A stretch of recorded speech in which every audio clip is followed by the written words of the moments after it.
Isibuyile i-Carling Knockout Cup and isibuye ngamandla as i-Carling Knockout Cup, previously known as i-Telkom Knockout. Abantu abaningi bayazi as i-Telkom Knockout and ama-football fans amadala kakhulu ayazi as i-Coca-Cola Cup. But-ke kule generation yama-2020s sesiyibiza nge-Carling Knockout Cup after i-sponsorship se-Telkom was saphela during i-COVID ku-2020 and ibuyile ngonyaka odlule where we saw i-final idlalwa ama-team amabili esasingasho engalindelekile kodwa-ke kuyagcina iwinwa Stellenbosch after they beat TS Galaxy 5-4 on penalties. But that's it for the history of the cup. Namhlanje I'm happy to welcome again simgcine kudala uMr Muhlala, Costa Muhlala, nananga umngani wami umthunzi umbatha ushando. Muhlala kubenthiwe ijazelo zakini impotho ngiyazazi angiyazisho because i-Carling Knockout will be a special tournament lapho sobe siyenza khona sibuyela back to amasiko ethu and siyenza ngolimi lwasekhaya.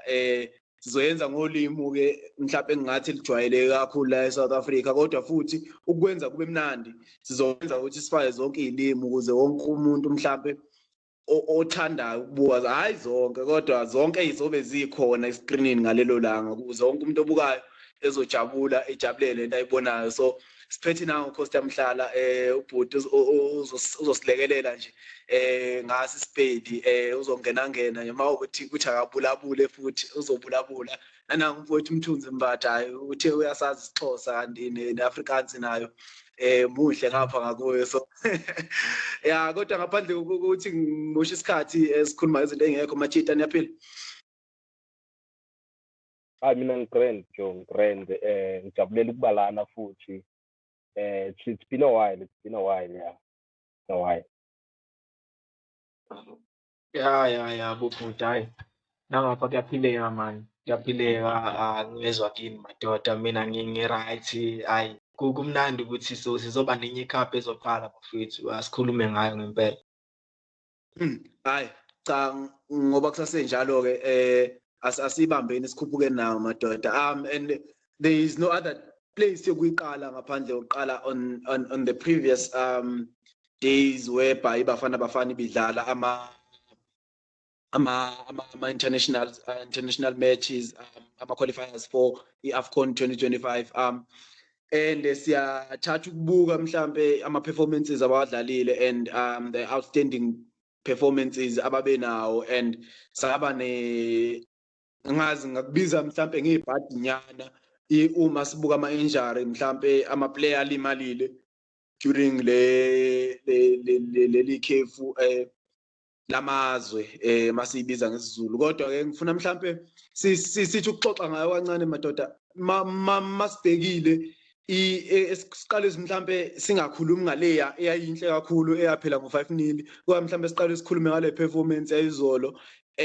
ngizwe kakhulu abantu beyigxeka and angazi noma mhlambe nani nihamba nakho ngize ngezwa omunye umuntu nje laphana mangibukela obviously siyayisibukele namanye ama channel lapha kuma yini ama fans wethu TV mangaphosisi ethi uHugo Bros akasuye umuntu othathi Bafana Bafana ibeke lelo zinga and bengingathanda mhlambe siqale lapho ngibekele amaphuzu mhlambe abawabekile lo mfolo yade ekhuluma ngimazi ukuthi ubani igama lakhe kodwa uthe the reason esho njalo iBafana Bafana ine quality kakhulu ukuthi ngaba nama matches whereby they play abawina ngo5-0 and then they play the same team babuye bazodraw 1-1 and mawukuthi mhlambe igame ubuyibuka izolo ileyo nto ikhozwa inconsistency kakhulu Hugo Bros or isituation mhlambe Costa uthe mawuyibuka ayivumanga iBafana Bafana ukuthi idlale ngendlela mhlambe engadlala ngayo ukube yibila kuleli lakithi. I think izolo igame I couldn't watch the whole game since I had problems with electricity.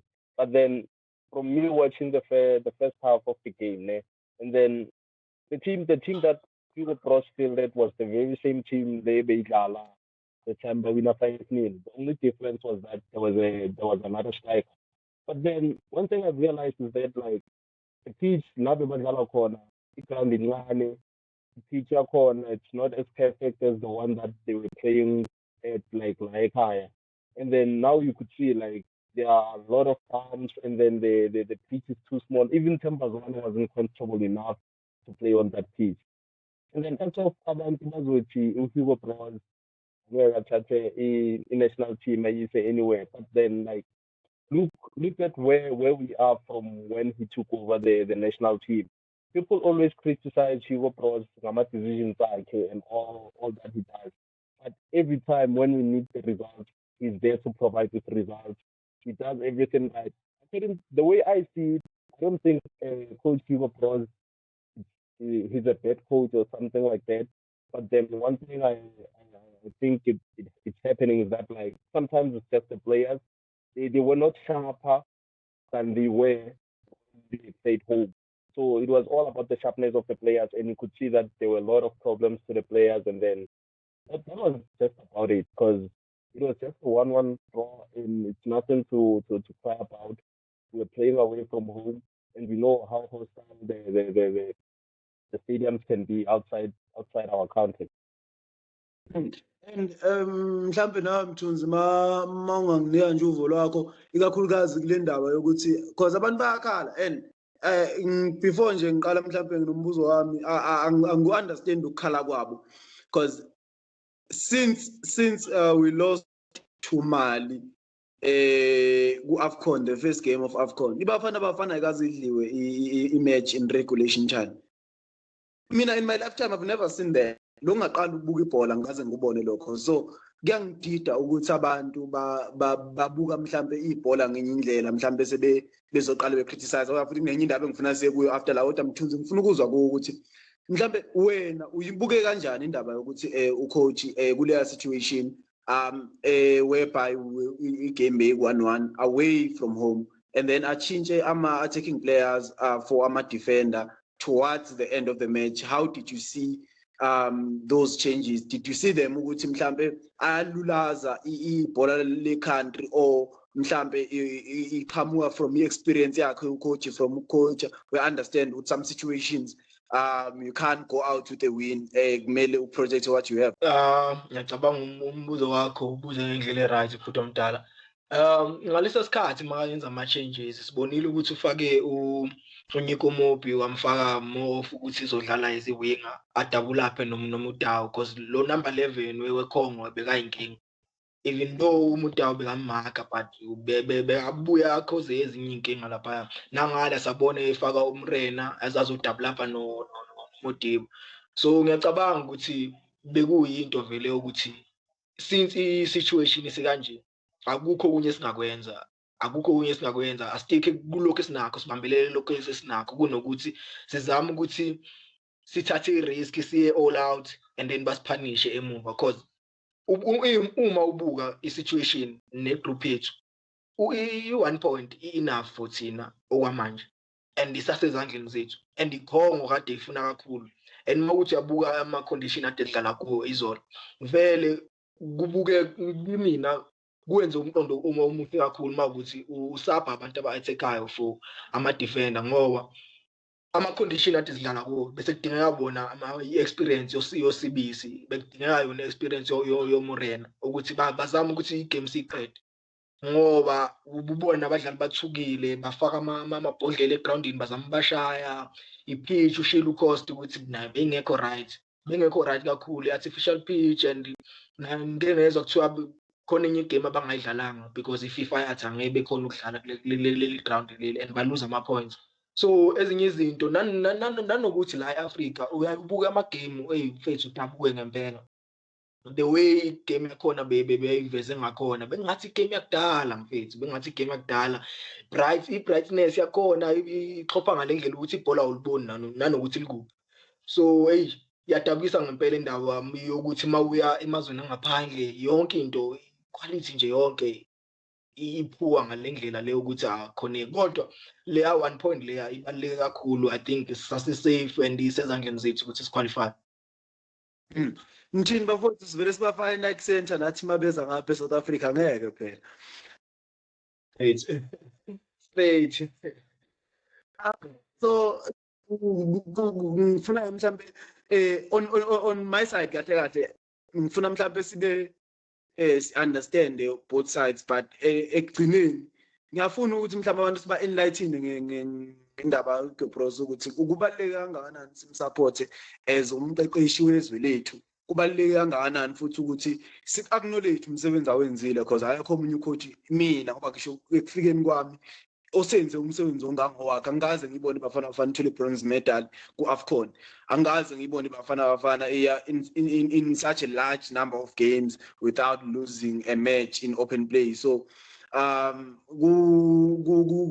kuyakufikela mina ukuthi njengomuntu mhlawumbe one-platform enjengale ngikuveze ukuthi thina we are on side ka-Hugo Bros and siyakudefenda ilokhuzana umsebenzi asewenzile for ikhanda and ngifuna mhlawumbe sidlulele phambili kulabantu mhlawumbe abakhala ngokuthi uHugo Bros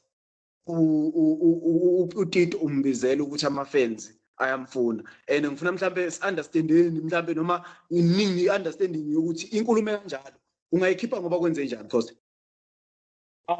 I think abantu bafuna ukubona uTito against iCongo the time bawinwa 5-0 ngithola because like now i-stadium sigcwele bafuna uTito because bayazi uzogibela phezulu kwebhola into abayifunayo but then there's a difference between uTito ku-Orlando Pirates noTito kuBafana Bafana.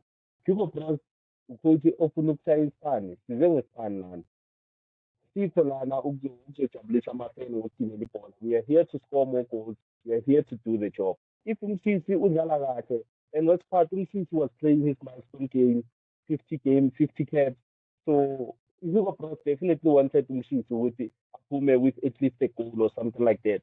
That's why I think azange amsthape for the whole game because uyazi umsisi bekadlala kahle he had a good game. Abantu indaba yokufuna uTito it's just that ama-Pirates fans bafuna ishukela as always siyazi sonke ukuthi uMzansi is all about ishukela but then I think fans just want Tito to be in the game and then I don't think Hugo Bros calls Tito because of the fans. Then he calls Tito because he knows what Tito can do. Then we all know that Tito cannot do what Msisi does. And what Msisi does is what Msisi does. So just fans right now okay like that.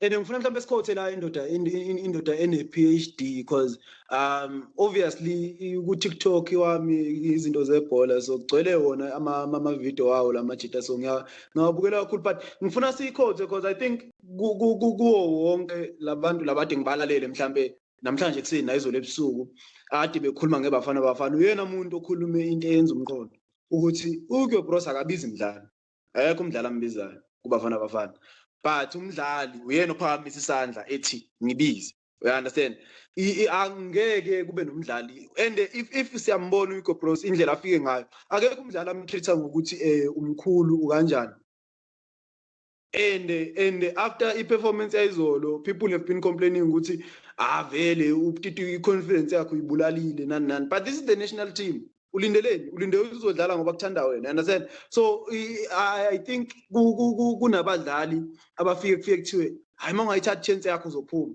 that's what they said makuphuma uDuprez kuBafana Bafana rightfully so angudefend but I'm just saying ukuthi people said makaphuma uDuprez kuBafana Bafana bathi if ungayithatha chance yakho uzophuma vele and then nangu umuntu uyathola i-chance uzothemba zona uyalimala uyangena it wasn't a bad performance on my eyes but it wasn't a good performance again. It wasn't one of the performances as well as from him, Pirates. So I'm just trying to defend the situation. The situation Tito ngalendlela kwenzakale ngawo. People are trying to defend him ukuthi why ngadlalanga kahle, why nga-influenceanga game the way he was supposed to izolo. And mawubhekile lokho Mthunzi kwenzani in terms of ibhola mangathiwa obviously they are professionals abezukuhamba ngezinto ezishiwo abantu kodwa kwenzani mhlawumbe ebholeni lethu mawulibuka nje izime kanjalo whereby players are treated mhlawumbe ngendlela engafani in terms of ukubuka influence abanayo emagamini. No, njengoba besihlezi sisho nje la mfethu ukuthi thina as abalandeli bebhola aseke nokubuka iBafana Bafana or ama national teams wethu ngendlela sithanda ngawo ama-team wethu ukuthi lo siyamthanda kumele simbone because kumele sibe honest. Kwanami ngifeni i-Kaizer Chiefs but ngiyazi ukuthi akekho umdlali wamanje udeserve ukuba ku-national team. Even noDodley, I think bam-recognize esadlala le kwi-Cape Spurs wathola i-chance ku-COSAFA Cup and then wakhona ukudlala for i-national team. But if thina solokho siya ngokuthi no sifuna bani ngoba ufaka ushukela njengoba esho uCosta uzele ispan umjida and if akadeliver ispan sakhe yithi kuqala sobe sisimgxeka yithi kuqala futhi sobe sithi no isafa ayimkhiphe lo mjida akasenze ispan. So into esingayenza thina as abalandeli bebhola ukuthi sisupporte ucoach, sisupporte ama decision awenzayo and singabi naleyo hype ukuthi wenza kahle kuyiPirates and si-expect ukuthi uzowenza kahle ku-national team. Asimnike umjida uMasongane isikhathi ukuthi naye angene kancane ukuthi uyabona ucoach ukuthi uyabonakala ukuthi ubaba introduce kancane esquadini kancane and then uzokhona ukuthola i-confidence and then mase kayitholile sobona uTito lwesimona kwi-Pirates. Okwamanje asikho isidingo sokuthi sise-rush because sibulala indlela edlala ngayo iSouth Africa because ama-combination akanawo umshishi nabadlali abaphambili maningi and mahle and asebenzele, whereas uTito okwamanje usafuna ukuthi mayengena athole lawo ma-combination. So akukho fair ku-Hugo Bros. Definitely akukho fair kakhulu and akukho fair nakuTito because I think abalandeli they are asking too much of him and leyo nto le ingagcina mhlawumbe ingena ekhanda lakhe and uyamazi ukuthi in terms of personality umuntu kanjani which ekugcineni mhlawumbe yagcina umcosta even ne-collab to national team. Sibuka indlela mhlawumbe izinto ezenzeka ngayo kwamanye ama-team ama-player they are improving and akhona ama-player who play in the same position azothola i-chance. Sundowns umshishi ngoba elimele they are going to give another person a chance kuleya position if he plays better than uTito kanti isikhathi sakhe there are more international games ezayo manje ngoba kuzoba ulokhuzana November. So i-chance yakhe uTito ukuthi waqale u2 because he's the only attacking midfielder esiba nayo ku-squad masiyodlala ama-internationals. But if engaperform ucoach will be forced ukuthi select some other players abazokwazi ukudlala and umbonile ukuthi akasuho ucoach onqenayo ukuthi elanda ama-player from small teams. Siyabona with the likes of Osinapolis, the guy from Chipa United, the one othola idebut yakhe lekhuzana eGqeberha.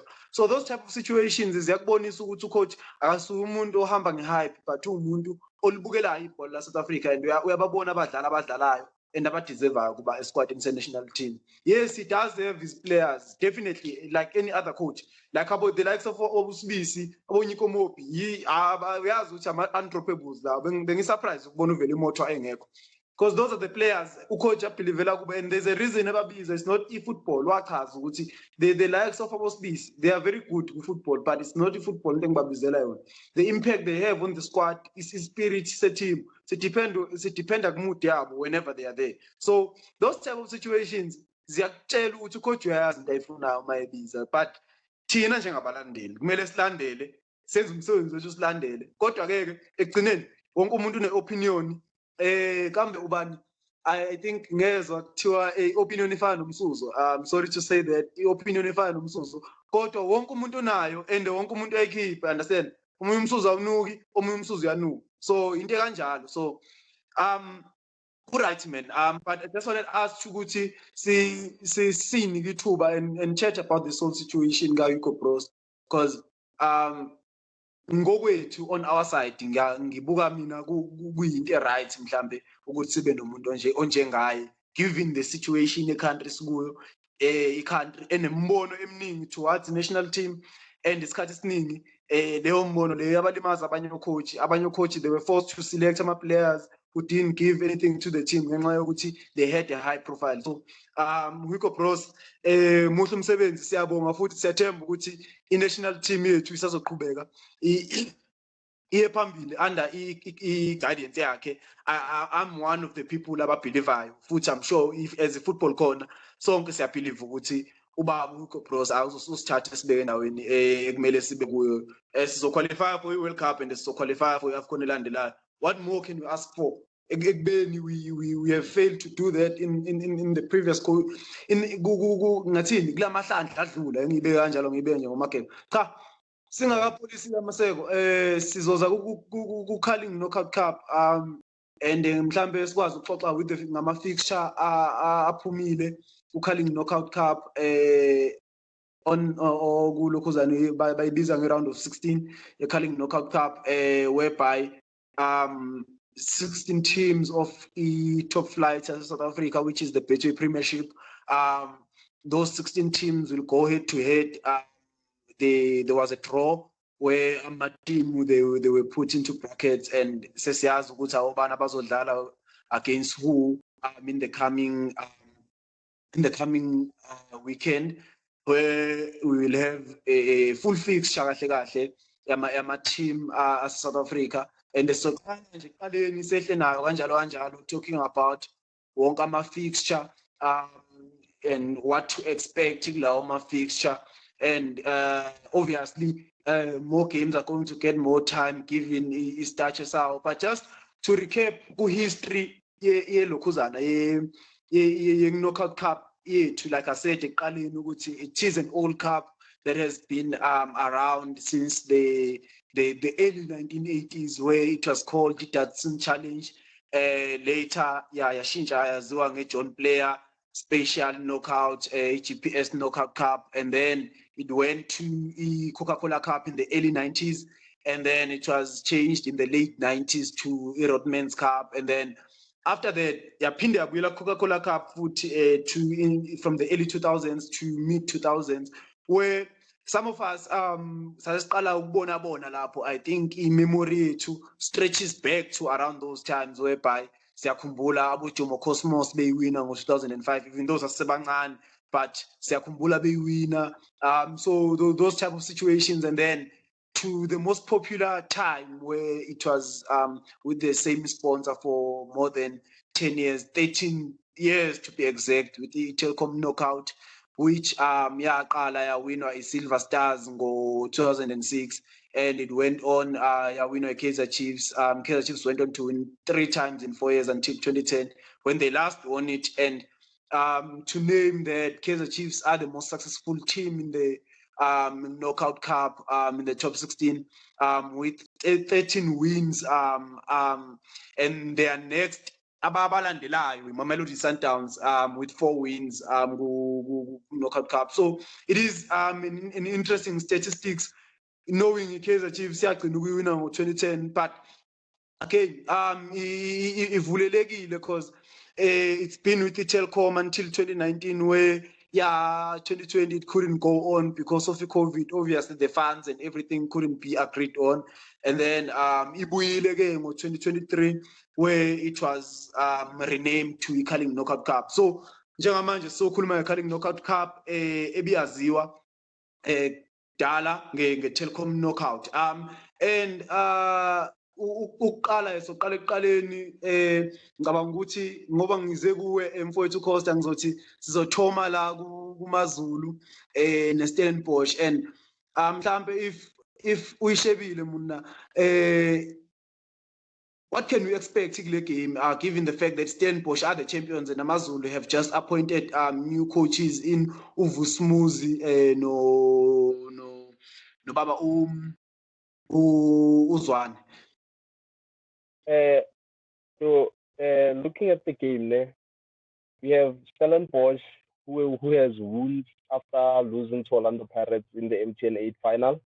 And then we have 2 new coaches who will be looking to make a statement, because right now it's the first game as they're taking over AmaZulu, and then we have players who are looking to impress the new coaches in order to find game time in the near future. So we have Stellies who are the defending champions of the Carling Knockout, and AmaZulu haven't been doing well, and we all know that in football nothing changes overnight. It takes time to be great. And then looking at Stellies, they have strong structure, they are playing really well, and then they played against Orlando Pirates, but this team is going too far, and they have the quality in them. And looking at the game, I think I think it will just be a bad day for the two new coaches at Amazulu. And like it really hurts that they were appointed just a week later, whereby they will be playing against Seven Boys who are really doing really great. And then yeah, it's a game emnandi nje. Then Amazulu is a defender. I don't want to lie to you. Amazulu will defend because Phillies will be coming left, right, and center. It will be an interesting game to watch. And re tlogele mo mona and then re fitele ko pele and look at game Orlando Pirates with Imagesi, a team from Pukwane that has just been promoted to the top flight. They haven't had the best of starts, but it hasn't been the worst of starts again Mthunzi. Masibukela Imagesi kodwa if we cut on the Orlando Pirates that just came back winning the MTN 8, they will be looking to get a treble this season, a treble of cups this season. And Mawibuga the match, obviously Orlando Pirates are the favorite to win the match, but their record in the Telkom Cup is actually worrying, and maybe Makesi can look to get an inspiration from Leon Toleo. Kodwa mawuyibhekile i-Orlando Pirates iMagesi, I hope akusiyona igame ezovele iyehlisa i-confidence yayo kakhulu because ngoba ushilo nje nawe ukuthi abakaqali kahle futhi abenzanga bad ngaleyo ndlela. So I hope ukuthi le fixture le ayifiki ngesikhathi esirong whereby iPirates ingavele nje ibashaye kakhulu and iyehlisa i-confidence yabo. Kodwa into engiyibukile ngamagesi iyakhona uku-create ama-chances kwayona, iyakhona ukudlala, of which into enhle kwaleyo because even nakuma-set pieces I think i-defender lawo uLehle Honolo ukhona, I think uyakhona ukucompete aerial, of which I think kuzoba i-part enkulu yegame yawo ukuthi masithola nje ama-set piece amakhona ama-free kick whereby singakhona ukuletha ibhola ebhokisini as-aim for amajita awethu azosicompetela, ngoba bona going forward I don't think bane-quality enough ukuthi benga-compete against i-Orlando Pirates. So kodwa bazoba nje nalawo ma-patches amancane ukuthi uma bethola i-chance bekhawunte besha i-counter attack ngabo-Sehota bengakhona ukubuya na-something even though-ke ucela okuningi kakhulu ku-Orlando Pirates, but Makhubu I think kwabona kwamele i-striker sabo kwamele bezame ukuthi befight ngoba i-Orlando Pirates ayishisa impela. Bengibuka enye inangu le i-documentary yabo lo mjida lo ucoach wabo uJose Rivera ukhamba ngale ndlela yokuthi even kuyi-situation obonayo nawe ukuthi la basenkingeni, kodwa ukuba calm kwabo uyakwenza ukuthi bebone as a team nabadlali even batatazela abadlali, but uma bebona ucoach wabo erelaxile ngendlela arelaxe ngayo bavele nje i-pressure isuku.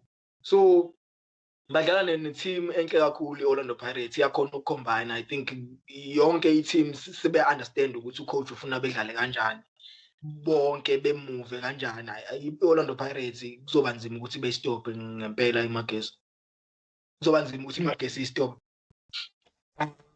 I-Orlando Pirates izoyiwina le game, izoyiwina if iMagesi ayikhona ukucreate any situations kuma-set pieces. I think Orlando Pirates izoyiwinela kalula ngoqinile. And wena Costa nangumthunzi ethi Orlando Pirates izoyiwina, wena uyibona kanjani amagoli bazoba mangaki Orlando Pirates? I think i-3-0 kuzoba yona against iMagesi because I believe iMagesi kuzoba i-team ezodefender and iPirates kuzoba i-team e-attackayo. Oh, so kahle kuzoba iscore esihloniphekile kuzoba u-3-0. So mawuthole more than 3, hayi so sesikhala ukuthi hayi nabo baziyekelelile. No, iyabukeka and iyathembisa ukuthi kuzoba i-weekend emnandi and mayipheli lapho as iPolokwane City izobe i-host iMarumo Gallants Peter Mokaba, the old Peter Mokaba Stadium khona ngawo umgcibelo and ngiyayibuka mhlambe cost ukuthi iPolokwane City izoyibashaya ethi ebuyane ekhaya nina because nisishile naye eBloemfontein. Yeah, Polokwane City imnandi, so I don't want to lie to you. Polokwane City bayakwazi ukcreate ama-chance. Polokwane City bayakwazi ukukora. Then they're playing against the Marumo Gallants, who are playing well. Like Marumo Gallants, like take nothing from them. Amachita bayidlala phansi ibhola. Badlala lebhola ukuthi manje kubile uyajabula. Okay, ngiyibhola. You don't even believe ukuthi kusemzana. And then if badlala ePeter Mokaba, siyazi ukuthi iPeter Mokaba iqaphele. So bazoenjoy abotola mlambo. Then the question is, will they be able to create chances? Because manje create ama-chance. Bayadlala what they create. More like badlala bathatha ibhola like, and then makumele bangene ku-final third into abayenzayo. So they hardly score, they hardly create, they play nice football. And then we have Polokwane City, whereby Bono Uzina police benzene Bafana Bafana getting 3 assists, and then it's coming back to Polokwane City if he comes back with that form.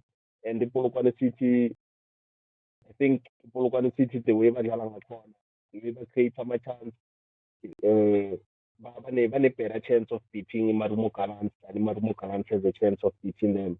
Even though Marumo Gallants plays beautiful football, but they're playing against the Polokwane City, which is well balanced in terms of defending and attacking. They're playing really well at the moment. And I think it became interesting considering Uguchi, it was once called a derby, even though right now the other is in and the other is in Polokwane, it will still be called a derby. So it will be an interesting game to watch. Definitely uthe uja uMahlangu mangimlalela ukuthi bayatatazela uma befika ku-final third.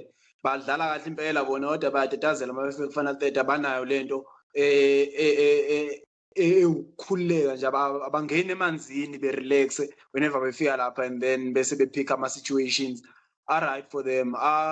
Kodwa-ke talking about a team ekwenzayo lokho and has proven that by being the champions of top flight league champions, the current league champions, Mamelodi Sundowns, being the second successful team as well kulokhuzana ku-knockout, as they won the last one eyayibizwa nge-Telkom knockout in 2019, Mamelodi Sundowns. They will host Golden Arrows.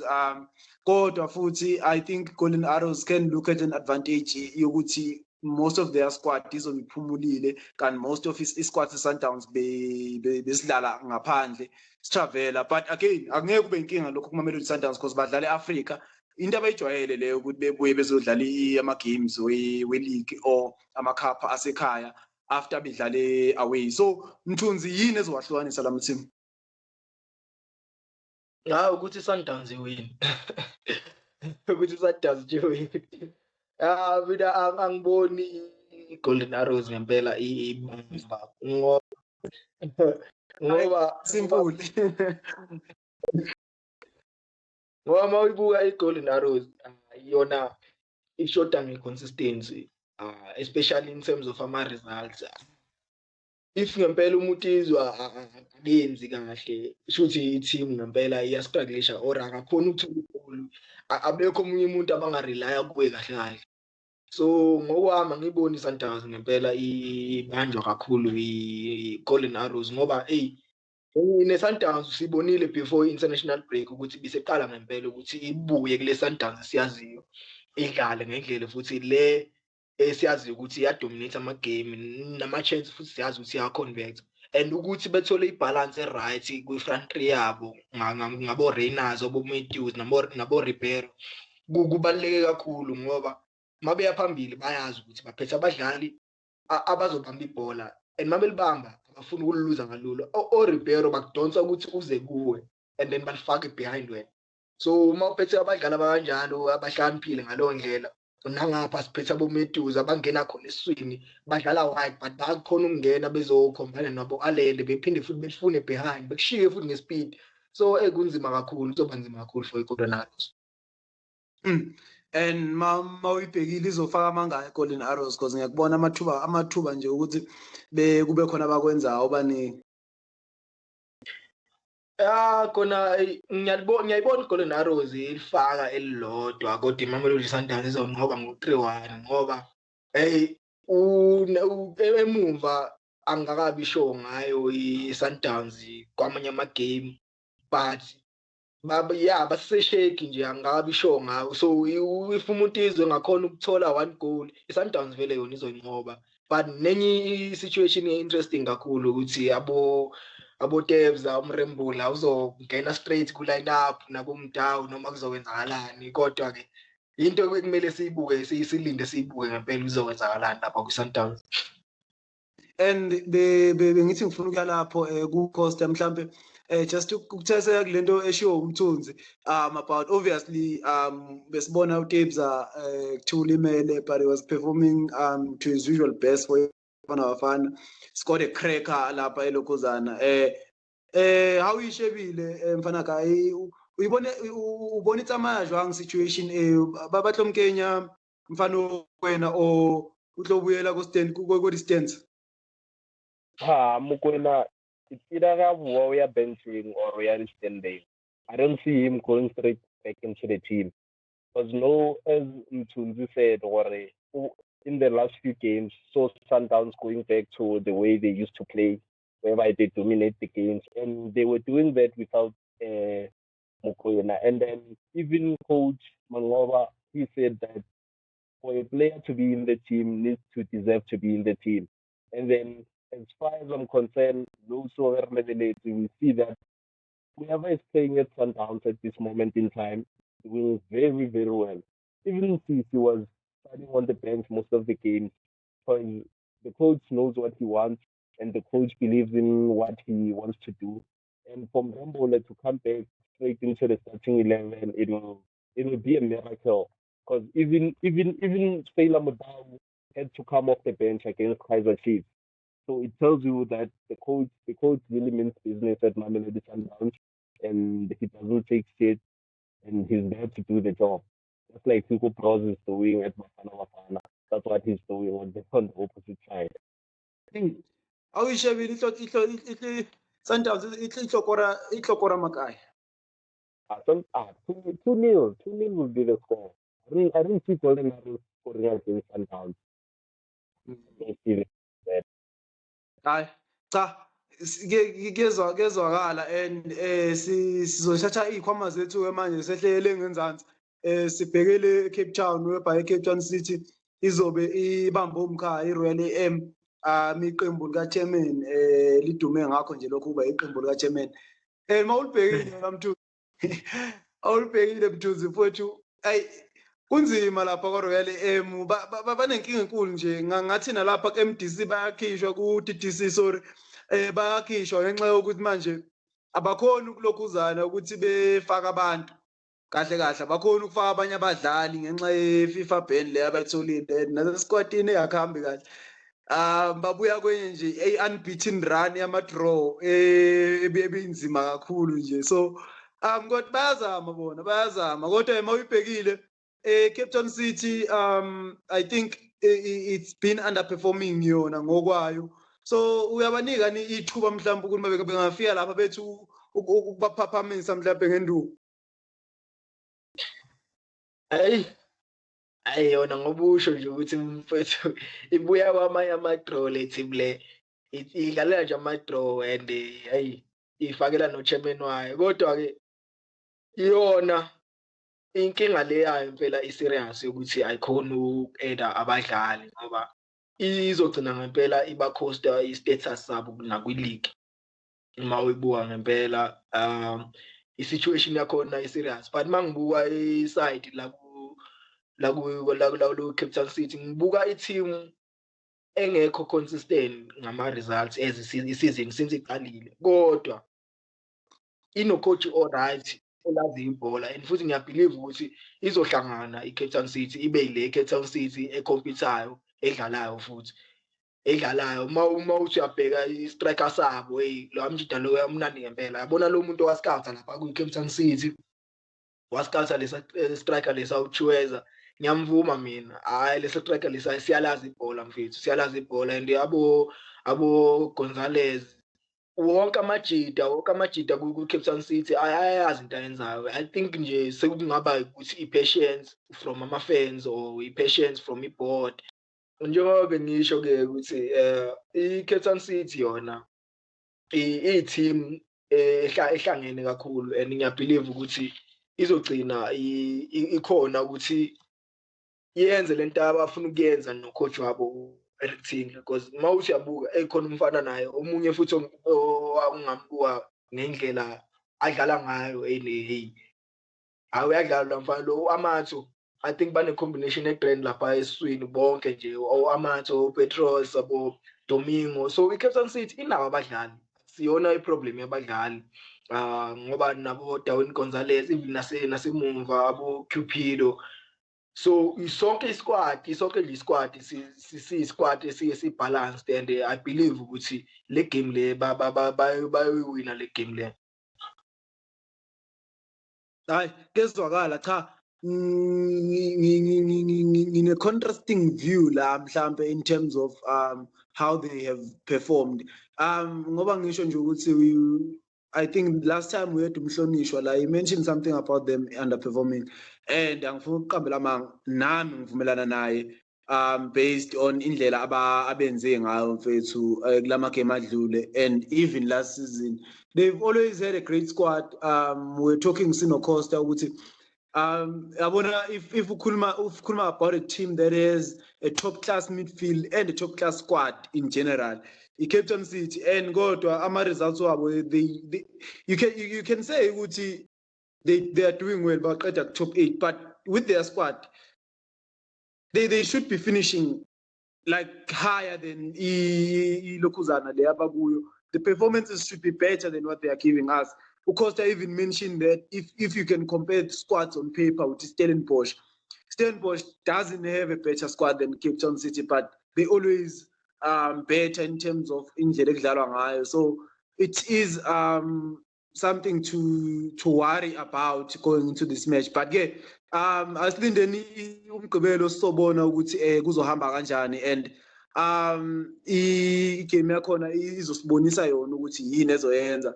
Simuve le game ebaleka kakhulu ke, and the reason ula Mr. Muhlala engicabanga ukuthi it's very close to your heart kakhulu. It was shifted the date from Sunday the 20th of October, and it was shifted to the 19th Saturday. So kuzoba last match ezodlala ngo 8 p.m. The same time as the game Cape Town City ne Royal AM. Kodwa ngifuna ukuzwa kuwe ukuthi mhlambe before we abesingalithola ithuba lokuxoxa nawe ngeKaizer Chiefs, but ngifuna mhlambe ukuzwa kuwe before siya ku match in general ukuthi ususithathe kanjani isiqalo seKaizer Chiefs to the season. Bathepisa uri batlo ufa something this season, or ke batho abasayiting ntwe ba etsang? First of all into engayisho ukuthi amajita ayazithemba manje. Like what Kemi said, it's like you could see the confidence in the players for okay, right now we have trust in ourselves, we want to play the way the coach wants us to play. And then the way I'm looking at it, it's like it's a new team. They like they want to fight for each other, because you could see with Lamachita they're in it together. You feel into okay, position we want. They cover for each other. They make sure every time defend as a team, we attack as a team, and from the games they played, they wanna achieve something better than they did last season. And even the coach you could see he doesn't take nonsense. And one more on the man, he says he calls a spade a spade. That's what it is. And even after the game, he was like, we need more quality. Hey. Because we were these are not my players. Like these are my players now, but like these players, they don't have the quality I'm looking for. So for me to do whatever I want to do, I need more quality. And once I get the quality I need, You will see what I meant when I said I need more quality. Kusho ukuthi le vele nalapha e-changing room it demands a lot. Kubona lama player lawa. Because awukwazi ukuthi ufuna more quality but ungademand a lot kulawa onawo. Kodwa futhi ukukhombisa ukuthi demands a lot. Uyayibona indlela mhlambe anikeza ngayo amathuba. Awuthola amathuba awu-15 lapho. Uthola ithuba elilodwa you underperform. Sibuka umfo usamukelo Zwane walithola ithuba lakhe against Marumo Gallants. It was in a best one of the best showings. Akaphindanga walithola ithuba uzolithola ku-friendly game where I think udlale kangconywana kule friendly game le ade beyidlala ne-Marumo Gallants. It did show i-sharpness. I think into eyayingiwarisha kuleya game he was playing a lot of backward passes. Yes, it did have that good long range pass ayephasela uChristian Sayile. But besides yona angiyibonanga enye into ayenza kuloya mdlalo loyana but he did have moments whereby bekadlala kangconywana la. And ngifuna ukwazi kuwe mhlawumbe ukuthi imuphi umdlali ombukayo ukuthi ukufika kukaNazreddin Nabi uKaizer Chiefs kumboostile and kuyikhuphulile izinga lendlela adlala ngayo. Umdudu Shabalala. Umdudu Shabalala. Ungani usho njalo? Umdudu Shabalala. Ngathi decision making yakhe has improved a lot. Because uyambona, every time the ball gets to Umdudu Shabalala, he knows what to do with the ball. Ngathi le nto ukuthi uzothatha ibhola then bezothatha kalula as if like he didn't know what to do with the ball. Right now siyambona umdudu makathola ibhola, he knows where to pass the ball. He knows ukuthi ispan sakhe ukuthi asicreate ama-chance. He knows what to do with the ball every time. And then nalavulela khona ibhola, you know, you find him in the half spaces most of the time. Uyambona ukuthi umntwana manje he understand i-role ayidlalayo kule team. Ne-press yakhona noma kupresswa ukhona amakupresswa. You see ukuthi kahle i-attack yethu uyiphethe. So umntwana since ucoach afika, I think i-coaching imnandi kakhulu. And then i-decision making yakhe imnandi. Waste isikhathi on the ball doing unnecessary stuff. Always make sure ukuthi makathola ibhola kumele ayiphase phambili abone ukuthi uthola elinye iplayer lethu. So I think our coach umenza ukuthi abe player engcono. I think the more time goes on, the more the boy will give us a lot of things. Mawuyibuka wena Mthunzi uCosta ukhuluma ngomdudu Shabalala improvement ayithole ngaphansi kalokhuzana ka-coach Nabi.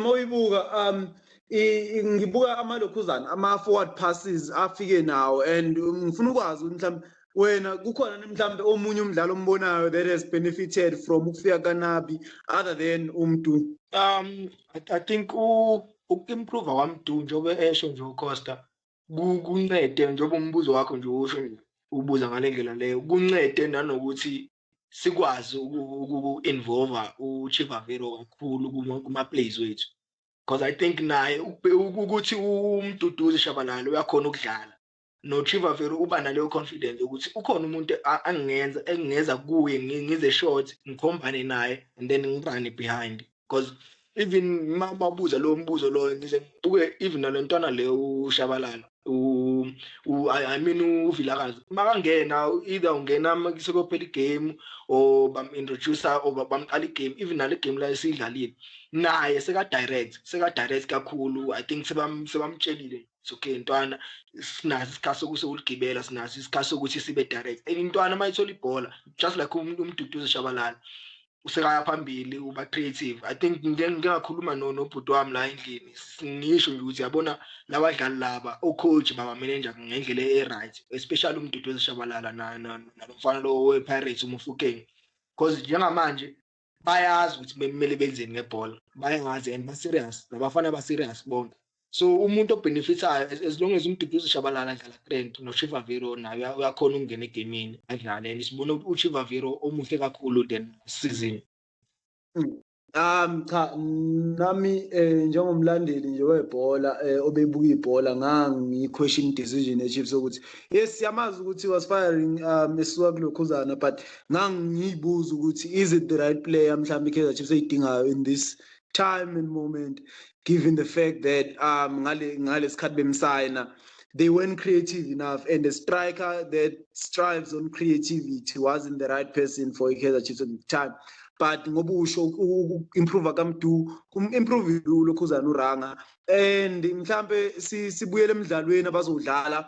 Ngibuke Kaizer Chiefs ngathi out of the top 3 teams in South Africa, which is Kaizer Chiefs, Mamelodi Sundowns, and Orlando Pirates, Kaizer Chiefs had I think the most difficult fixture in the fixture list in SuperSport United. I think SuperSport United is not a team that abangakhala ngayo kakhulu, but again uyabuka in terms of squad sabo, Kevin Hunt usehlanganisile, they looked much better in their last 2 games compared to their first 2 that they played maqala season. So funa uzwa kuwe cost ukuthi mhlambe Kaizer Chiefs ilimala kangakanani uma ngathiwa injury kaGaston Sirino. Yes, banemile kulama player, but importance yakhe uyikhombisile Kaizer Chiefs.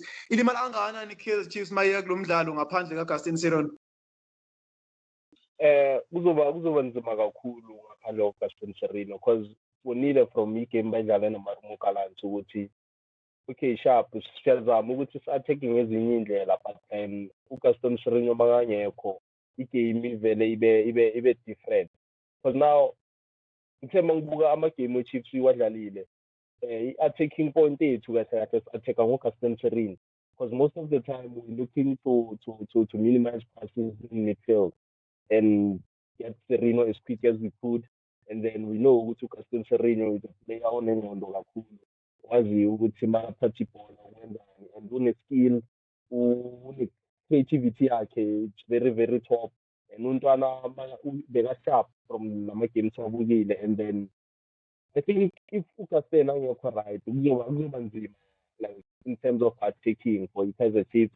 But then ngithe mangibuka futhi ama-player afana njengoDuba and usayile naye wathulimele, so I don't know ukuthi bazodlala uvilakazi kanjani. But then I think without uGaston Sirino limala kakhulu on the left hand side of the pitch, because both the games that we played, all the games that we played, people amaliphethe Sirino would see ukuthi something might happen.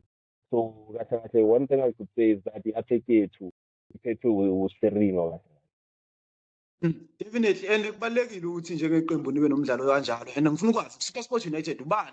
I think Kaizer Chiefs kumele be worried ngoVincent Pule. Obviously siyazi ukuthi une-history ne-Orlando Pirates, and uzofuna futhi ukuphinda futhi ayilimaze iKaizer Chiefs ngoba siyazi ayilimaza even kwi-past yakhe ne-Orlando Pirates. But again akusiyena uVincent Pule kuphela, khona noZuka Manja, of which umdlalo muhle kakhulu, uno-left omuhle kakhulu. I-SuperSport in general kwayona again inabadlali abayi-quality.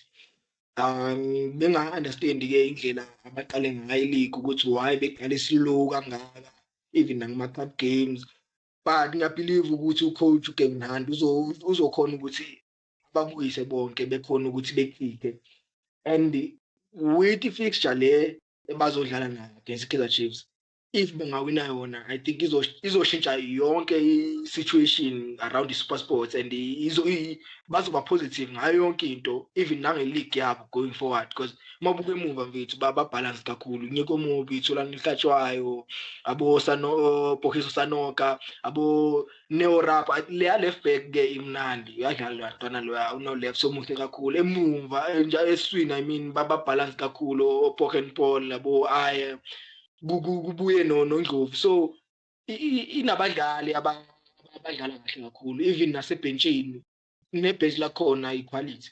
So iChiefs iphethe ibhekene nengwadla ngempela, ibhekene ne-team ebalance kakhulu, but then ngasho futhi ukuthi ithole ngesikhathi whereby iSuperSport ayidlali ngendlela right. So kungenzeka ukuthi kube ukuthi nje umuntu odecide igame ukuthi ubani uconvert ama-chances amaningi kunomunye, ngoba boyi-2 asikabi sure ukuthi kwenzakalani. And sisaselapho nje ukuthi boyi-2 asikho sure kwenzakalani. Mhlambe into engeza izolokhuzana izodlala indima kulomdlalo. is the fact that obviously in their previous 5 games, SuperSport United have won 3, Kaizer Chiefs have won 2, not draws. So it's a game that is going to provide the winner. At least you can expect logo. But again, oddly wayo unethuba lokuthi ngeviki elizayo elilandelayo kubhethwe iPremiership ephinde eyiphinselele ngoba lama team azobedlala omabili. Kodwa ngifuna mhlambe Costa siqale ngawe sazi ukuthi mhlawumbe mawubhekile ubani oyobe ebheke ithuba lokuziphinselela ngale la viki. Okusho mhlambe ngifuna ukwazi ukuthi ubani ozowina le noma ubani ozodliwa le. And iscore mawubhekile siyoma kanjani? Mina ngengijuthe ngizoba biased Kaizer Chiefs kabi kabi. So Kaizer Chiefs win. Futhi kamnandi. Expect like I said to Mchunzu ukuthi we cannot have a fan Kaizer Chiefs in the show given the fact that their match is the biggest match of the weekend. So we need to have someone who's going to give us leyo energy leyo yabo leyo sana yona siyifunayo ke ayekutshela 2-1 you win 2-1 Kaizer Chiefs and urang uzolihlaba phakathi clean kabi clean masibuya ngalela viki Chiefs futhi ntanga asimi lapha futhi wena uzothini mfethu mina njengoba bengishilo madoda ukuthi le game izodecide ukuthi ubani uconvert ama chances wawo because I believe ukuthi oyithu ama team azothola ama chances amaningi and iwari nayo hayi lo Kaizer Chiefs yakho Costa yethu ukuthi umjida uMiguel even though eyisimhype kakhulu but defensively ngisasenama questions kuye and even with the ball I don't know maybe bekuyi stage segame athi sidlala against iMamelodi Sundowns whereby ngibona ama mistakes amaningi ebholeni bakaphethe ibhola uMiguel uInash so nginama questions ngaye even defensively so I think kuzoba igame nje ezo provide ama opportunities amaningi on both sides and izophela ngo 3-2 to Kaizer Chiefs ngoba inequality compared to iSuperSport. Okay, yazi usuthinta iphuzu elikhulu lapho la Inasho. Nami nginegxeko zami nginawo amancomo kodwa nje ngiyafila ukuthi obviously ilawo ma critics wona siziplay ukuthi likhule and if by chance he can come across one of these videos definitely kuyomsiza naye ngelinye ilanga. I think in general mhlambe ukuqala ngimncome nje in general he brought leadership in that Kaizer Chiefs team, in that Kaizer Chiefs defense.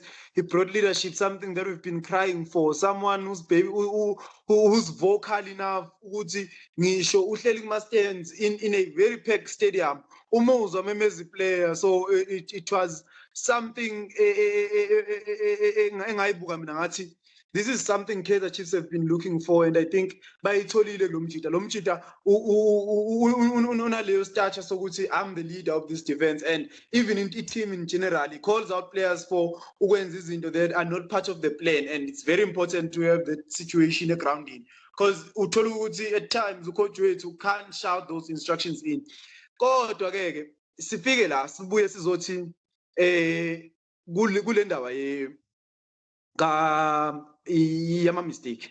Yabona igoli Sundowns lokuqala ngamsola mina ngoba ngathi mangibuka ngathi as central defender who is supposed to be the backbone of defense yaleli qembu leli that hasn't been performing great when umuntu esilindele ukuthi usenzele lo msebenzi lo, then yena he gets dragged to the ball instead of covering a position and appointing someone to Ulokuzana Matthews. And also, if I'm appointing someone to Matthews, I'm allowed to rather take a shot and let our keeper save it rather than ukuthi nginike leli qembu leli eliMamelodi Sundowns a better chance ngokuthi ngishiye space mina lapha in behind that space engingaphaswa kuso. Kodwa ke it's one of those judgments enzakala grounding, and I think he can grow from that. He's still 28. Usazojwayela for netball South Africa ukuthi abaveli nje beshaya bayacabanga and bazokujika uma ukuthi uza ngobuso. So izinto ekusamele mhlambe sizibuke kuye nazo lezo. Kodwa nje in general mina njengomlandeli mhlambe ongayicacisile ukuthi usupporta liphi iqembu. Cha, angifuni uqamba manga. Ngihappy kakhulu ukuthi i-Kaizer Chiefs inomdlalo njengaloyana. Kuyasibuyisa isithunzi seqembu in terms of i-competition ku-league. I think in terms of ulimi nje mawukhuluma ngangihlezi ngikhala ngithi i-Kaizer Chiefs ayinayo i-right back and wathi hayi ukhona uFrosler ukhona ubani ngithi kodwa thatha uFrosler umbeke conversation noMdawu uyangena ne conversation noMdawu.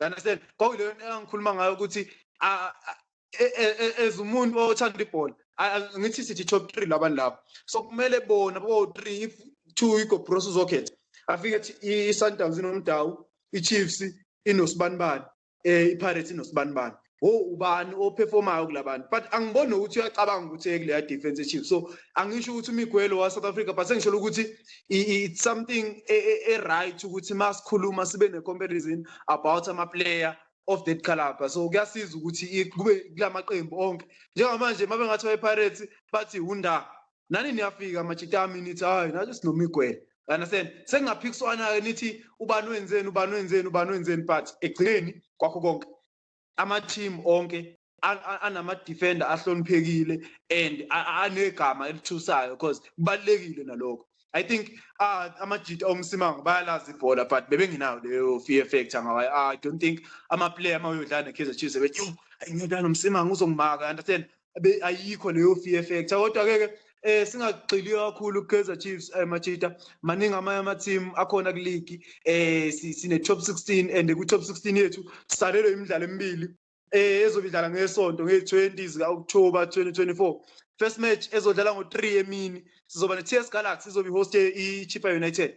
TS Galaxy ikhombisile mthunzi ukuthi isikhombisile okwanele ukuthi ingabuyela ku final njengoba benzile ngesiqephu esendlule sesizini. Hayi TS Galaxy kusasenzima kakhulu sasenzima because mawuthi uyabuka iposition abakuyo even nakuloko bawu number 15 and akukho kuhle lokho akukho kuhle but into engijabulelayo ngayo ukuthi bano coach olazi ibhola okwesibili banabadlali almost kuwo wonke ama department ebholeni banabadlali abane experience mawuthi yabuka phambili kusase nabo Lindo uSembatha mawuthi yabuka eswini kunombunjana yabona mama uthi yabuka emuva kunoLehlo Honolo CCM so uyabona ukuthi at least ikhona leadership ikhona experience futhi lapho kodwa ibhekana ne team ngempela kwamanje on form iChiefs United I think since ileague iqalile enye team underrated leyo iChiefs United and idlala ngendlela enhle kakhulu abo Andile usebuyile ebholeni and uyabonakala ukuthi Andile umonile eshaya enye igoli elihle kanjani against Orlando Pirates evanga again iPirates yakwazi sports talent because lo mjida lo mina ngimazi ngePirates and uyalishaya igoli istriker nje box striker ikhonayo ngempela ukuthi isebenzisa ama opportunities akhona around ibhokisi so kuzoba igame enhle kakhulu emnandi futhi with even ugoalkeeper wabo nabani weChiefs simbonile ukuthi wenzeni na even nana I think bekuyi AFCON le edlule so kuzoba igame emnandi kakhulu of which I think iChiefs izoqhubeka ngeform yayo. And Costa ngifuna ukwazi kuwe ndoda ukuthi mawubhekile wena seyinangaki leyo evanga in terms of age ibidala no 28-29 I don't think it's that old. bayithenge youngster phela lapha kuPirates beyinangaki beyina 21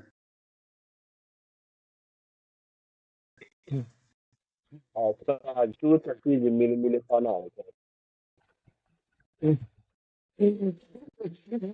I think I conversation enkulu nje la eSouth Africa kukhulunywa ngayo le ndaba ukuthi hayi bo le evakando wayithina 21 ibindala kanje mara ke asikho lapha asizela ukuzobheka lezo siqhubeke nama games wethu last game of ilokhuzana i-round of 16 sizoba neRichards Bay izobe hoste iSikhukhune United and angazi ngifile kanjani about this one maybe ningangilapha Costa mhlambe nawe on your side ungangilapha because I feel like iSikhukhune had one of the best windows league. They lost Mkocho, brought in Monare.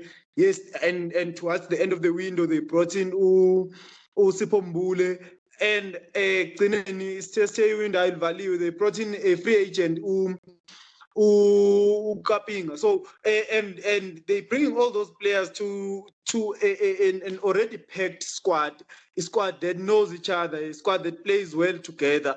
Abo Mahlangu, we have the likes of Abo Mahlangu, we have the likes of Abo Linda Mtambo. Abo Mahlangu nabo Linda Mtambo siyabazi back to our days in the fields. You know the quality that they possessed.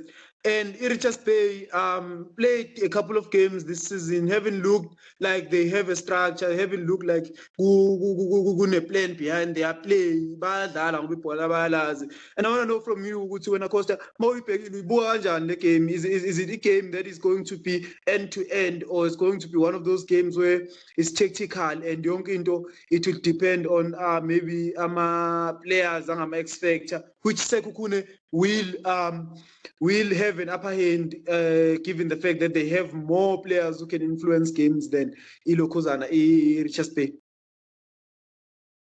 Mina the game ngibona ngendlela ukuthi i-game idependa kuSikhukhune. Mina ngibona ngakhona. It's like if iSikhukhune bayayifuna the game, they can own the game the way bafuna ngakhona. Because bayiphethe equality ukukhuluma ivalo. And ngizwile uma umention ama-player, ukhohle nokumention ama-player afana no-Jamie Webb, who is really good and udlala team. So and isithi seSikhukhune si-strong kabi. And then I think it is a depender with Kukhune which bayayifuna the game or kanjani. And if bayayifuna bazoyibamba kuzobe i-game yabo. They will control this whole game. If bayayifuna, it's like me said, because the equality bayiphethe, and then basibheka i-Natal Rich Boys balwela i-relegation not so long ago. The hands basayinile abo guy from Kaizer Chiefs. Then I don't think, and even Coach and the one who was coaching Rakachales, Brendan Kuta. But then I don't think if it's a Kukune Ingazala Ipola to the quality of the players they have, I don't think Natal Rich Boys will be a problem to them. I really don't think that. Ususibeke statement sahlala phezulu ngicabanga ukuthi umthunzi ebelokhethi nje ekhombisa ukuthi uyavumelana nawe engibuka ke mina kuyinto enhle ngicabanga ukuthi bafowethu to whoever obukile ngicabanga ukuthi uyitholile into ade yifuna and to ama viewers wethu mina ngifuna ukubonga kakhulu thina we reached ama milestones. We are still a small channel, but from the previous week we reached ama milestones and people have been commenting and liking our videos and sharing as well. So kusijabulisile ukubona izinto ekanjalo. We reached ama milestones amakhulu kabi because we, for the first time, video nje A1 reached 500 views, which is a half a K, and siyaqala ukuthola lokho. Siyabonga kakhulu for support esithola, and since then we've seen the love, because even from after leyo video leyo if you get 500, it went even over as agcina afika ko 700 and something. The other one elandele yona afika 500 now. So it shows ukuthi we are reaching out to people and people are enjoying our content. So siyacela nje ukuthi whoever ohlangana le video size subscribe, kuyasilekelela nathi ukuthi siqhubeke sini quality content, because the more siqala sikwazi ukuthi nathi reach more people, the more sikwazi ukuthi sikwazi uku-invest more to the channel, and sikwazi ukuthi sinike more quality content. And maybe ukuthi izinto zihamba kahle ngagcina senisibona sihleli nathi endaweni eyodwa, maybe sibeka ama-microphone la, kodwa ke lokho it's in the future. Just senzela ukuthi mhlawumbe abantu bazi ukuthi we are here to stay, and siya-appreciate ukuthi some people are supporting us, are showing the love. Bayasinika futhi naleyo nto esigqugqumezelayo nathi ukuthi siqhubeke senze content eningi. Kodwa ke asikaqedi. Ngifuna mhlambe just ukuhighlighta kakhulu indaba yelokhuzana ye-Betway, whereby we give out ama Betway codes. Ukuthi it is a very tricky one. Ama codes azofika angeke sikwazi ukuthi sifike sispende isikhathi eside kangaka sikhulume ngama game, and then masiqeda siphinde futhi sizokhuluma ngokubhetha. So if maybe it is that interesting and abantu mhlawumbe bafuna ukwazi more about how we do our picks, we can do a video yama picks eceleni. So just in the comments nisinikeze la ngezansi nisinikeze insho ukuthi niyayilangazelela leyo nto leyo khona sokwazi ukuqhubeka nayo. But if mhlawumbe engakaveli from abantu ukuthi nilangazelele kangakanani soqhubeka senze ngendlela esenza ngayo, because I feel like iyona ndlela elula yokuthi senze ngayo, because siyakhuluma ngama-game, siyayinika izinto ezenza mhlawumbe kube ukuthi siyachuza, mhlawumbe ukuthi umuntu akanakanga ngenkathi sisakusho ubona mhlawumbe sesichuza out of our heads, kodwa konke sikuchuza based on izinto esisuke siyikhuluma la ngoba yizo ezisilawulayo ukuthi senze kanjani. Kodwa like I just mentioned, soqhubeka ngayo indlela ebesenza ngayo this week. If you feel ukuthi we need to do a full video ezobikhuluma ngakho, sitshele kuma comments sokwazi ukuthi sibe ne video specifically emile for ama Betway picks. But okwamanje sizoqhubeka sizonikeza ama code, i-code sizoyifaka ku description lapha ezansi. Ama code ngicabanga ukuthi abasakhumbula ama code ayemathathu odds 5 odds bese kuba nelinye nje lizoba na over 50 odds elizobe mix a bit of everything. Senzela ukuthi whoever is interested kulento ka Betway simnike naye azame ngalendlela ezama ngayo. And we've had a very good success rate in the past few weeks. So if you are interested, uyazi ukuthi uzotsofa phi ku description sobe siwafakile. With that said, Costa umthunzi sesishile, kodwa ngicabanga ukuthi sikuthinte konke ebesihlela ukuthinta namhlanje, and excited for this one, and hopefully sohlangana again sesizokhuluma ngalama game. Sekwenzekile besikufisa nakho konke, kodwa kuyimanje sizocela nje ukuthi siyibuyisele kuba abalandeli bethu ngendlela yakhona. Sizonibona kwelandelayo. Nithini ngesipedi kambe nithi